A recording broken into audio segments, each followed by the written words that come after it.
हम शिव पुराण उमा संहिता के अध्याय 15 में हैं।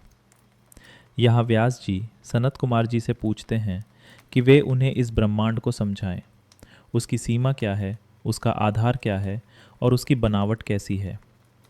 और फिर सनत कुमार जी उन्हें ब्रह्मांड के बारे में बताते हैं। सनत कुमार जी कहते हैं कि शुरुआत में एक ही परम सत्य था, वही सबका मूल कारण है। वही सबसे पहले अव्यक्त था, यानी जो दिखाई नहीं देता था, जो समझ में नहीं आता था, जिसका कोई रूप नहीं था। वह इंद्रियों से परे था और अनंत था। फिर परम सत्य ने अपने व्यक्त किया, यानी एक रूप लिया, अपने आप को प्रकट किया और उसी से सृष्टि की शुरुआत हुई।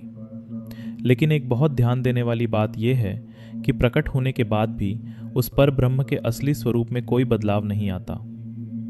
मनुष्य के लिए यह समझना कठिन है कि पर ब्रह्म कैसा है, क्योंकि वह इंद्रियों से परे है। वह अपनी मूल स्थिति में हमेशा वैसा ही रहता है, शांत, पूर्ण और निर्विकार। उसी परम सत्य, उसी सच्चित आनंद को यहाँ शिव कहा गया है।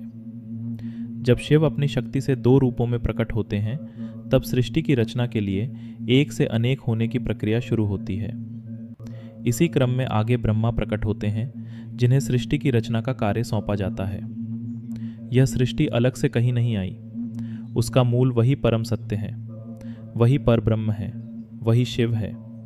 जो सबसे ऊंचा दिव्य तत्व है, वही आगे चलकर पूरी सृष्टि का कारण बनता है। श्लोकों में बताया गया है कि पूरा ब्रह्मांड जल के मध्य स्थित है। ब्रह्मा ने इस ब्रह्मांड में 14 लोकों की रचना की, 7 ऊपर के और 7 नीचे के। सृष्टि अत्यंत विशाल है और यह पूरा ब्रह्मांड शेषनाग जी के फनों पर टिका हुआ है। शेषनाग को अनंत भी कहा जाता है।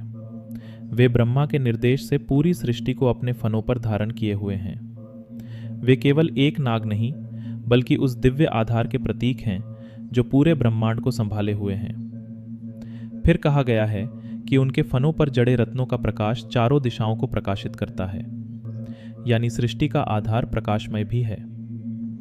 आगे जब उनके रूप को श्वेत पर्वत जैसा उज्जवल बताया जाता है, तो यह उनके विशाल और स्थिर स्वरूप को दिखाता है। कहा जाता है कि वे ऐसे चमकते हैं जैसे कैलाश पर्वत पर गंगा की धवल धारा पड़ रही हो। यह उपमा केवल सुंदरता के लिए नहीं है। कैलाश शिव का पर्वत है और गंगा पवित्रता और दिव्य प्रवाह का प्रतीक है।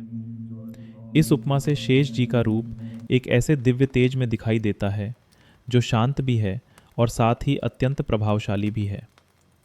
लेकिन जब कल्प का अंत आता है, तब उन्हीं शेष जी के मुख से अग्नि की ज्वालाएं निकलती हैं और प्रलय की शुरुआत होती है। अंत में यह अध्याय हमें याद दिलाता है कि यह सृष्टि केवल दिखाई देने वाली दुनिया तक सीमित नहीं है। इसके पीछे एक दिव्य व्यवस्था है, एक गहरा आधार है और एक ऐसा रहस्य है जिसे ऋषियों ने अपने ध्यान में देखा था। शिव पुराण का यह वर्णन हमें ब्रह्मांड को केवल बाहरी रूप में नहीं, बल्कि एक आध्यात्मिक सत्य के रूप में देखने की प्रेरणा देता है। अगर आपको ऐसी ही गहरी और सरल व्याख्याएं पसंद आती हैं, तो सर्व लाइफ को ज़रूर सब्सक्राइब कीजिए। हम यहाँ पुराणों और शास्त्रों को आसान भाषा में समझाते हैं।